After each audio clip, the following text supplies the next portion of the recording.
ایران کے ایک پرانے مگر بے حد رئیس شہر میں حبیبہ نام کی ایک لڑکی رہتی تھی۔ اس کی خوبصورتی ایسی تھی کہ جو ایک بار اسے دیکھ لے نظریں ہٹا نہ پائے۔ دودھ جیسی رنگت، گہری آنکھیں اور چہرے پر عجیب سا سکون۔ اس کی معصومیت ہی اس کی سب سے بڑی پہچان تھی۔ حبیبہ کے والد شہر کے مشہور تاجر تھے۔ دولت، عزت اور شہرت سب کچھ ان کے پاس تھا۔ اسی وجہ سے حبیبہ کے لیے شہر سے ہی نہیں دور دراز کے علاقوں سے بھی رشتے آتے تھے۔ لوگ اس کی امیری اور خوبصورتی دیکھ کر شادی کے لیے ترنت تیار ہو جاتے تھے، لیکن حبیبہ کا دل ان سب چیزوں سے دور تھا۔ وہ سادہ مزاج، عبادت پسند اور خاموش طبیعت کی لڑکی تھی۔ اسے رات کے سناٹوں میں چھت پر بیٹھ کر آسمان دیکھنا اچھا لگتا تھا۔ ذات سے باتیں کرنا، دعائیں مانگنا اور خود میں کھو جانا، یہی اس کی دنیا تھی۔ اسے کیا پتا تھا کہ انہی خاموشی راتوں میں کوئی اور بھی اسے دیکھتا ہے، انسانوں کی نظروں سے چھپا ہوا۔ اس جن کا نام تھا بلال۔ بلال عام جنوں جیسا نہیں تھا، وہ انسانوں سے دور رہنے والا، علم اور عبادت سے جڑا ہوا جن تھا۔ ایک رات جب حبیبہ چھت پر بیٹھ کر دعا کر رہی تھی، بلال کی نظر اس پر پڑی۔ اس پل اسے حبیبہ کی صورت سے نہیں بلکہ اس کی روح نے اسے باندھ لیا۔ اس کی آنکھوں کی پاکیزگی، چہرے کی خاموشی اور دل کی سچائی۔ بلال پہلی ہی نظر میں محبت کر بیٹھا۔ دن گزرتے گئے اور ایک دن حبیبہ کی شادی طے ہو گئی۔ لڑکا ہر طرح سے قابل تھا، امیر، پڑھا لکھا اور شریف۔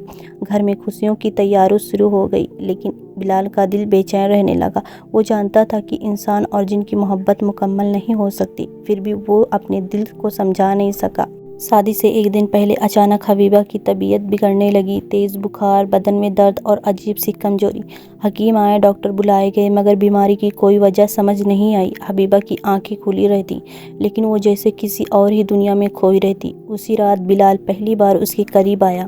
کمرے میں ٹھنڈی ہوا کا ایک جھونکا آیا۔ حبیبہ نے مشکل سے آنکھیں کھولی۔ سامنے دھندلی سی ایک پرچھائی تھی، جس میں اداسی بھی تھی اور محبت بھی۔ حبیبہ، آواز میں درد تھا۔ حبیبہ کے ہونٹ کانپ اٹھے۔ کون؟ میں بلال ہوں، پرچھائی بولی۔ میں نے تمہیں نقصان نہیں پہنچایا، لیکن تمہیں کھونے کا خیال مجھے توڑ رہا ہے۔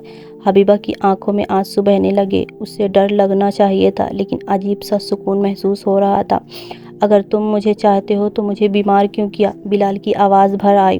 کیونکہ میں خود سے جنگ ہار گیا۔ مجھے پتا ہے تمہاری شادی طے ہے، میں تمہارا راستہ نہیں روک سکتا، لیکن دل نہیں مان رہا۔ حبیبہ خاموش ہو گئی۔ اس کی روح نے پہلی بار ایسی محبت محسوس کی تھی جو دنیا کی حدوں سے پرے تھی۔ اس نے کہا، محبت اگر سچی ہو تو قربانی مانگتی ہے۔